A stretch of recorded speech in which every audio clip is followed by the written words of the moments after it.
നമസ്കാരം. നമുക്കിതിന് മുട്ട ചിക്കി പൊരിച്ചതായാലോ. അതിനായി ആദ്യം തന്നെ കുറച്ച് വെളിച്ചെണ്ണ നമ്മുടെ പാനിലേക്ക് ഒഴിക്കുക. അത് ചൂടായി കഴിയുമ്പോഴേക്കും നമ്മുടെ ഇഞ്ചിയും വെളുത്തുള്ളിയും ചതച്ചത് നമുക്ക് അതിലേക്ക് ചേർത്ത് കൊടുക്കുക. അത് നന്നായി ഇതായി വരുമ്പോഴേക്കും നമ്മുടെ സവാളയും കൂടി അതിലേക്ക് ആഡ് ചെയ്ത് കൊടുക്കുക. ഇത് നന്നായിട്ട് ഇളക്കിയതിന് ശേഷം നമ്മുടെ മുളകും കൂടി നമുക്കതിലേക്ക് ചേർത്ത് കൊടുക്കാം. അതിനുശേഷം നന്നായി ഇത് ഇളക്കിക്കഴിഞ്ഞ് നമുക്കൊരു മുരിഞ്ഞ ഭാഗത്തേക്ക് കിട്ടുന്ന സമയം ആകുമ്പോൾ നമുക്ക് നമ്മുടെ അടുത്ത ചേരുവകൾ ചേർക്കാം. ആദ്യം തന്നെ നമുക്ക് മുളക് പൊടി ആഡ് ചെയ്ത് കൊടുക്കാം. അതിനുശേഷം നമുക്ക് കുറച്ച് മഞ്ഞൾപ്പൊടി, പിന്നെ കുരുമുളക് പൊടി, പിന്നെ മസാലപ്പൊടി, പിന്നെ ചതച്ച മുളക് എന്നിവ ചേർത്ത് കൊടുക്കുക. ഇതെല്ലാം നമുക്കൊന്ന് നന്നായിട്ട് യോജിച്ചെടുക്കാം.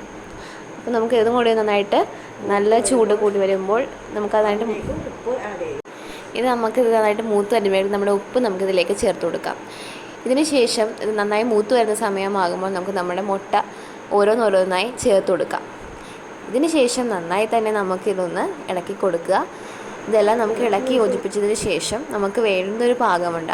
ആ പാകം എത്തുന്നത് വരെ നമ്മൾ നന്നായി തന്നെ അത് ഇളക്കി യോജിപ്പിക്കുക. അതിനുശേഷം ഒരു പകുതി വേവുന്ന സമയമാകുമ്പോഴേക്ക് നമ്മുടെ തേങ്ങ ചിരണ്ടിയത് നമുക്ക് കുറച്ചായി ഇട്ട് കൊടുക്കാം. അതിനുശേഷം നമുക്കിത് വീണ്ടും നന്നായി തന്നെ യോജിപ്പിക്കാം. നമുക്കിതെല്ലാം ഭാഗത്തേക്കും ഇത് നന്നായി തന്നെ ഇളക്കി കൊടുക്കുക. 2 മിനിറ്റ് നമുക്ക് തുടർച്ചയായി ഇത് ഇളക്കിക്കൊണ്ടിരിക്കാം. ഇനി മുട്ടയെല്ലാം പാനിൽ നിന്ന് വിട്ട് കിട്ടുന്ന രീതിയിലാവുമ്പോൾ നമ്മുടെ മുട്ട പൊരിച്ചത് ഇവിടെ റെഡി ആയിട്ടുണ്ടാവും. ചോറിനൊപ്പം ഒരു അടിപൊളി വെറൈറ്റി കറിയായി നമുക്കിത് കൂട്ടാവുന്നതാണ്.